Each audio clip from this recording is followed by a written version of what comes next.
Hi everyone. দিনটি ছিল 27 June, আমার জন্মদিন।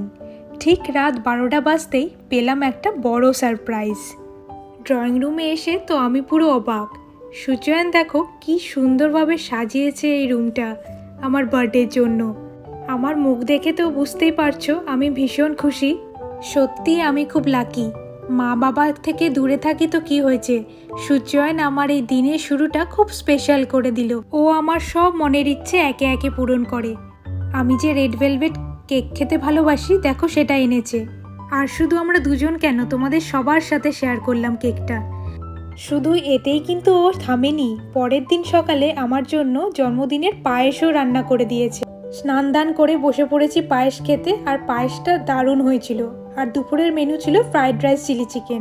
আর এই হলো আমার হাজবেন্ডের তরফ থেকে আমার বার্থডে গিফট। নেক্সট কি করলাম দেখতে হলে সাবস্ক্রাইব করে দিও।